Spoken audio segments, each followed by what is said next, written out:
بسم اللہ الرحمن الرحیم۔ شروع اللہ کا نام لے کر جو بڑا مہربان نہایت رحم والا ہے۔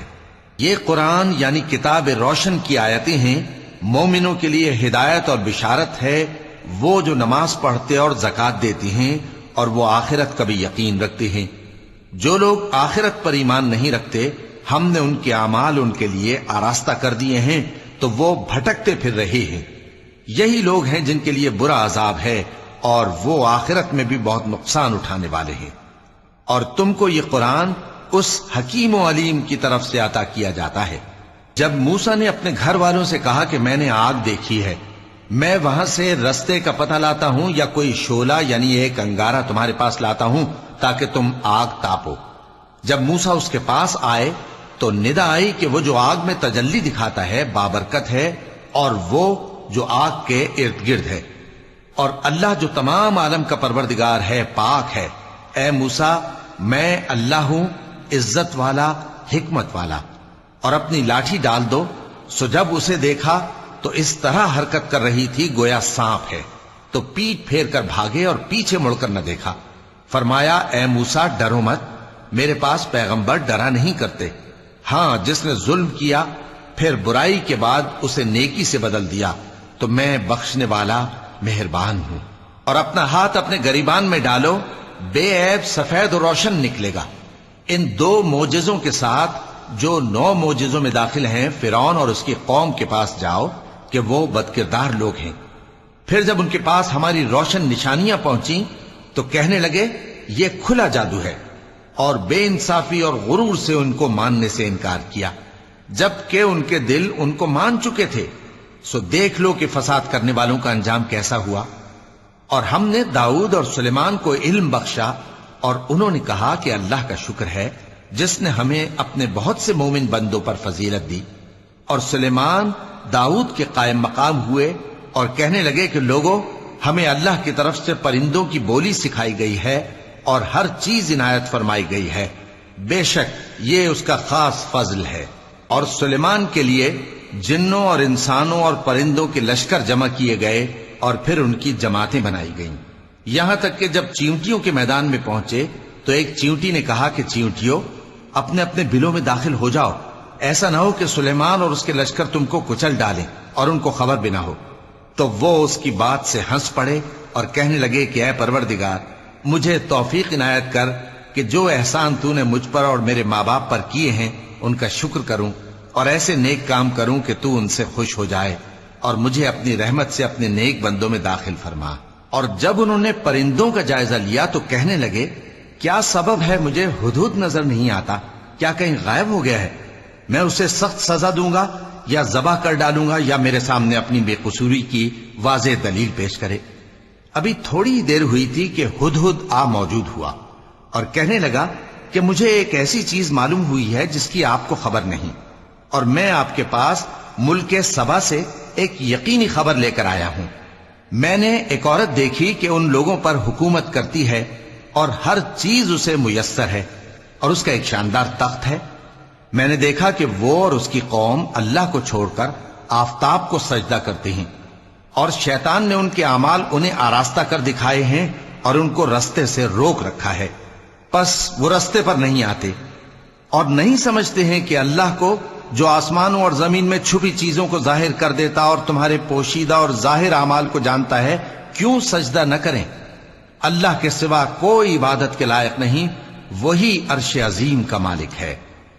چونکہ آیت سجدہ تلاوت کی گئی ہے لہذا سامعین پر سجدہ واجب ہے۔ سلیمان نے کہا اچھا، ہم دیکھیں گے تو نے سچ کہا ہے یا تو جھوٹا ہے۔ یہ میرا خط لے جا اور اسے ان کی طرف ڈال دے، پھر ان کے پاس سے ہٹ جانا اور دیکھنا کہ وہ کیا جواب دیتی ہیں۔ ملکہ نے کہا کہ دربار والو، مجھ تک ایک نامہ گرامی پہنچایا گیا ہے، وہ سلیمان کی طرف سے ہے، اور مضمون یہ ہے کہ شروع اللہ کا نام لے کر جو بڑا مہربان نہایت رحم والا ہے، بعد اس کے یہ کہ مجھ سے سرکشی نہ کرو اور مطیع و فرما بردار ہو کر میرے پاس چلے آؤ۔ خط سنا کر کہنے لگی کہ اے اہل دربار، میرے اس معاملے میں مجھے مشورہ دو جب تک کہ تم حاضر نہ ہو اور صلاح نہ دو میں کسی کام کا فیصلہ نہیں کیا کرتی۔ وہ بولے کہ ہم بڑے زوراور اور سخت جنگجو ہیں اور حکم آپ کے اختیار میں ہے، تو جو حکم دیجیے گا اس کے انجام پر نظر کر لیجیے گا۔ اس نے کہا کہ بادشاہ جب کسی شہر میں داخل ہوتے ہیں تو اس کو تباہ کر دیتے ہیں اور وہاں کے عزت والوں کو ذلیل کر دیا کرتے ہیں، اور اسی طرح یہ بھی کریں گے، اور میں ان کی طرف کچھ تحفہ بھیجتی ہوں اور دیکھتی ہوں کہ قاصد کیا جواب لاتے ہیں۔ پس جب قاصد سلیمان کے پاس پہنچا تو سلیمان نے کہا کیا تم مجھے مال سے مدد دینا چاہتے ہو؟ سو جو کچھ اللہ نے مجھے عطا فرمایا ہے وہ اس سے کہیں بہتر ہے جو تمہیں دیا ہے۔ حقیقت یہ ہے کہ اپنے تحفے سے تم ہی خوش ہوتے ہوگے۔ ان کے پاس واپس جاؤ، اب ہم ان پر ایسے لشکر لے کر حملہ کریں گے جن کے مقابلے کی ان میں طاقت نہ ہوگی، اور ان کو وہاں سے بے عزت کر کے نکال دیں گے اور وہ ذلیل ہوں گے۔ سلیمان نے کہا کہ اے دربار والو، کوئی تم میں ایسا ہے کہ قبل اس کے کہ وہ لوگ فرما بردار ہو کر ہمارے پاس آئیں ملکہ کا تخت میرے پاس لے آئے؟ جنات میں سے ایک قوی ہیکل جن نے کہا کہ قبل اس کے کہ آپ اپنی جگہ سے اٹھیں میں اس کو آپ کے پاس لا حاضر کرتا ہوں، اور مجھے اس پر قدرت بھی حاصل ہے اور امانت دار بھی ہوں۔ ایک شخص جس کو کتاب الہی کا علم تھا کہنے لگا کہ میں آپ کی آنکھ کے جھپکنے سے پہلے پہلے اسے آپ کے پاس حاضر کیے دیتا ہوں۔ جب سلیمان نے تخت کو اپنے پاس رکھا ہوا دیکھا تو کہا کہ یہ میرے پروردگار کا فضل ہے تاکہ مجھے آزمائے کہ میں شکر کرتا ہوں یا کفران نعمت کرتا ہوں، اور جو شکر کرتا ہے تو اپنے ہی فائدے کے لیے شکر کرتا ہے، اور جو ناشکری کرتا ہے تو میرا پروردگار بے نیاز ہے، کرم کرنے والا ہے۔ سلیمان نے کہا کہ ملکہ کے امتحان عقل کے لیے اس کے تخت کی صورت بدل دو، دیکھیں کہ وہ سوج رکھتی ہے یا ان لوگوں میں سے ہے جو سوج نہیں رکھتے۔ پھر جب وہ آ پہنچی تو پوچھا گیا کہ کیا آپ کا تخت بھی اسی طرح کا ہے؟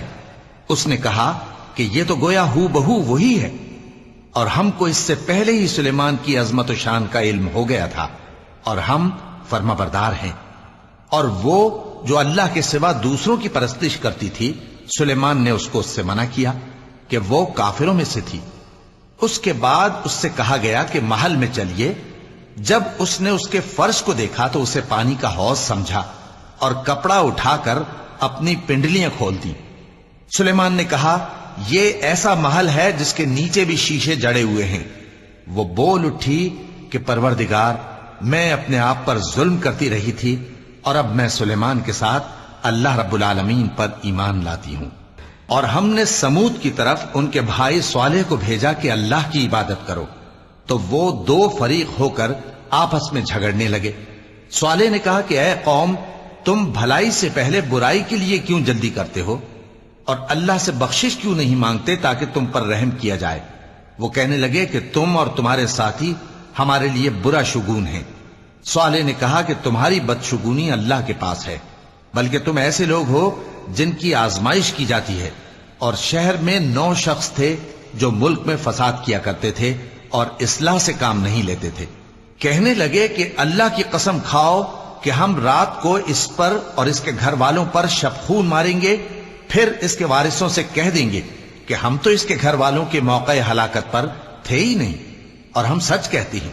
اور وہ ایک چال چلے، اور ہم نے بھی ایک تدبیر کی، اور ان کو کچھ خبر نہ ہوئی۔ تو دیکھ لو کہ ان کی چال کا انجام کیسا ہوا۔ ہم نے ان کو اور ان کی قوم سب کو ہلاک کر ڈالا۔ اب ان کے یہ گھر ان کے ظلم کے سبب تلپٹ پڑے ہیں۔ جو لوگ علم رکھتے ہیں ان کے لیے اس میں نشانی ہے، اور جو لوگ ایمان لائے اور ڈرتے تھے ان کو ہم نے نجات دی۔ اور لوط کو یاد کرو جب انہوں نے اپنی قوم سے کہا کہ تم بے حیائی کے کام کیوں کرتے ہو جبکہ تم دیکھتے ہو؟ کیا تم عورتوں کو چھوڑ کر لذت حاصل کرنے کے لیے مردوں کی طرف مائل ہوتے ہو؟ حقیقت یہ ہے کہ تم احمق لوگ ہو۔ تو ان کی قوم کے لوگ بولے تو یہ بولے، اور اس کے سوا ان کا کچھ جواب نہ تھا کہ لوط کے گھر والوں کو اپنے شہر سے نکال دو، یہ لوگ پاک بننا چاہتے ہیں۔ تو ہم نے ان کو اور ان کے گھر والوں کو نجات دی، مگر ان کی بیوی کہ اس کی نسبت ہم نے مقرر کر رکھا تھا کہ وہ پیچھے رہنے والوں میں ہوگی۔ اور ہم نے ان پر مے برسایا، سو جو مے ان لوگوں پر برسا جن کو متنبع کر دیا گیا تھا برا تھا۔ کہہ دو کہ سب تعریف اللہ ہی کے لیے ہے، اور اس کے ان بندوں پر سلام ہے جس کو اس نے منتخب فرمایا، بھلا اللہ بہتر ہے یا وہ جن کو یہ اس کا شریک بناتے ہیں؟ بھلا کس نے آسمانوں اور زمین کو پیدا کیا اور کس نے تمہارے لیے آسمان سے پانی برسایا؟ پھر ہم نے اس سے سرسبز باغ اگائے، تمہارا کام تو نہ تھا کہ تم ان کے درختوں کو اگاتے؟ تو کیا اللہ کے ساتھ کوئی اور بھی معبود ہے؟ ہرگز نہیں، بلکہ یہ لوگ رستے سے الگ ہو رہے ہیں۔ بھلا کس نے زمین کو قرارگاہ بنایا اور اس کے بیچ نہریں بنائیں اور اس کے لیے پہاڑ بنائے، اور کس نے دو دریاؤں کے بیچ اوٹ بنائی؟ یہ سب کچھ اللہ نے بنایا، تو کیا اللہ کے ساتھ کوئی اور معبود بھی ہے؟ ہرگز نہیں، بلکہ ان میں اکثر علم نہیں رکھتے۔ بھلا کون بے قرار کی التجا قبول کرتا ہے جب وہ اس سے دعا کرتا ہے، اور کون اس کی تکلیف کو دور کرتا ہے، اور کون تم کو زمین میں اگلوں کا جانشین بناتا ہے؟ یہ سب کچھ اللہ کرتا ہے، تو کیا اللہ کے ساتھ کوئی اور معبود بھی ہے؟ ہرگز نہیں، مگر تم بہت کم غور کرتے ہو۔ بھلا کون تم کو جنگل اور دریا کے اندھیروں میں رستہ بتاتا، اور کون ہواؤں کو اپنی رحمت کے آگے خوشخبری بنا کر بھیجتا ہے؟ یہ سب کچھ اللہ کرتا ہے، تو کیا اللہ کے ساتھ کوئی اور معبود بھی ہے؟ ہرگز نہیں۔ یہ لوگ جو شرک کرتے ہیں، اللہ کی شان اس سے بلند ہے۔ بھلا کون خلقت کو پہلی بار پیدا کرتا پھر اس کو دوبارہ پیدا کرے گا؟ اور کون تم کو آسمان اور زمین سے رزق دیتا ہے؟ یہ سب کچھ اللہ کرتا ہے، تو کیا اللہ کے ساتھ کوئی اور معبود بھی ہے؟ ہرگز نہیں۔ کہہ دو کہ مشرکو، اگر تم سچے ہو تو دلیل پیش کرو۔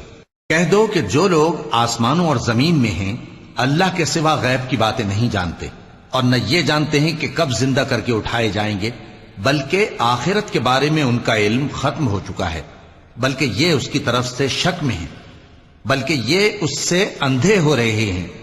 اور جو لوگ کافر ہیں کہتے ہیں کہ جب ہم اور ہمارے باپ دادا مٹی ہو جائیں گے تو کیا ہم پھر قبروں سے نکالے جائیں گے؟ یہ وعدہ ہم سے اور ہمارے باپ دادا سے پہلے سے ہوتا چلا آیا ہے، کہاں کا اٹھنا اور کیسی قیامت؟ یہ تو صرف پہلے لوگوں کی کہانیاں ہیں۔ کہہ دو کہ ملک میں چلو پھرو، پھر دیکھو کہ گناہگاروں کا انجام کیا ہوا ہے، اور ان کے حال پر غم نہ کرنا، اور نہ ان چالوں سے جو یہ کر رہے ہیں تنگ دل ہونا۔ اور کہتے ہیں کہ اگر تم سچے ہو تو یہ وعدہ کب پورا ہوگا؟ کہہ دو کہ جس عذاب کے لیے تم جلدی کر رہے ہو، شاید اس میں سے کچھ تمہارے نزدیک آ پہنچا ہو، اور تمہارا پروردگار تو لوگوں پر فضل کرنے والا ہے، لیکن ان میں سے اکثر شکر نہیں کرتے۔ اور جو باتیں ان کے سینوں میں پوشیدہ ہوتی ہیں اور جو کام وہ ظاہر کرتے ہیں، تمہارا پروردگار ان سب کو جانتا ہے۔ اور آسمانوں اور زمین میں کوئی پوشیدہ چیز نہیں ہے مگر یہ کہ وہ ایک کتاب روشن میں لکھی ہوئی ہے۔ بے شک یہ قرآن بنی اسرائیل کے سامنے اکثر باتیں جن میں وہ اختلاف کرتے ہیں بیان کر دیتا ہے، اور بے شک یہ مومنوں کے لیے ہدایت اور رحمت ہے۔ تمہارا پروردگار قیامت کے روز ان میں اپنے حکم سے فیصلہ کر دے گا، اور وہ غالب ہے، علم والا ہے۔ تو اللہ پر بھروسہ رکھو، تم تو صاف حق پر ہو۔ کچھ شک نہیں کہ تم مردوں کو بات نہیں سنا سکتے، اور نہ بہروں کو جبکہ وہ پیٹ پھیر لیں آواز سنا سکتے ہو، اور نہ اندھوں کو گمراہی سے نکال کر رستہ دکھا سکتے ہو۔ تم تو انہی کو سنا سکتے ہو جو ہماری آیتوں پر ایمان لاتے ہیں، پھر وہ فرما بردار ہو جاتے ہیں۔ اور جب ان کے بارے میں عذاب کا وعدہ پورا ہوگا تو ہم ان کے لیے زمین میں سے ایک جانور نکالیں گے جو ان سے باتیں کرے گا۔ یہ ہم اس لیے کریں گے کہ لوگ ہماری آیتوں پر ایمان نہیں لاتے تھے۔ اور جس روز ہم ہر امت میں سے ایک بڑے گروہ کو جمع کریں گے جو ہماری آیتوں کی تکذیب کرتے تھے، پھر ان کی جماعت بندی کی جائے گی، یہاں تک کہ جب سب آ جائیں گے تو اللہ فرمائے گا کہ کیا تم نے میری آیتوں کو جھٹلا دیا تھا، حالانکہ تم نے اپنے علم سے ان کا احاطہ تو کیا ہی نہ تھا؟ بھلا تم کیا کرتے رہتے تھے؟ اور ان کے ظلم کے سبب ان کے حق میں وعدہ عذاب پورا ہو کر رہے گا تو وہ بول بھی نہ سکیں گے۔ کیا انہوں نے نہیں دیکھا کہ ہم نے رات کو اس لیے بنایا ہے کہ اس میں آرام کریں، اور دن کو روشن بنایا ہے کہ اس میں کام کریں؟ بے شک اس میں مومن لوگوں کے لیے نشانیاں ہیں۔ اور جس روز سور پھونکا جائے گا تو جو لوگ آسمانوں میں اور جو زمین میں ہیں سب گھبرا اٹھیں گے، مگر وہ جسے اللہ چاہے، اور سب اس کے پاس عاجز ہو کر چلے آئیں گے۔ اور تم پہاڑوں کو دیکھتے ہو تو خیال کرتے ہو کہ مضبوط جمے ہوئے ہیں، مگر وہ اس روز اس طرح اڑتے پھریں گے جیسے بادل۔ یہ اللہ کی کاریگری ہے جس نے ہر چیز کو مضبوط بنایا، بے شک وہ تمہارے سب افعال سے باخبر ہے۔ جو شخص نیکی لے کر آئے گا تو اس کے لیے اس سے بہتر بدلہ تیار ہے، اور ایسے لوگ اس روز گھبراہٹ سے بے خوف ہوں گے، اور جو برائی لے کر آئے گا تو ایسے لوگ اوندھے منہ دوزخ میں ڈال دیے جائیں گے۔ تم کو تو انہی اعمال کا بدلہ ملے گا جو تم کرتے رہے ہو۔ کہہ دو مجھ کو یہی ارشاد ہوا ہے کہ اس شہر مکہ کے مالک کی عبادت کروں جس نے اس کو محترم بنایا ہے، اور ہر چیز اسی کی ہے، اور مجھے یہ بھی حکم ہوا ہے کہ میں فرما بردار رہوں، اور یہ بھی کہ قرآن پڑھا کروں۔ اب جو شخص راہ راست اختیار کرتا ہے تو اپنے ہی فائدے کے لیے اختیار کرتا ہے، اور جو گمراہ رہتا ہے تو کہہ دو کہ میں تو صرف خبردار کرنے والا ہوں۔ اور کہو کہ اللہ کا شکر ہے وہ تم کو عنقریب اپنی نشانیاں دکھائے گا تو تم ان کو پہچان لو گے، اور جو کام تم کرتے ہو تمہارا پروردگار ان سے بے خبر نہیں ہے۔ صدق اللہ العظیم۔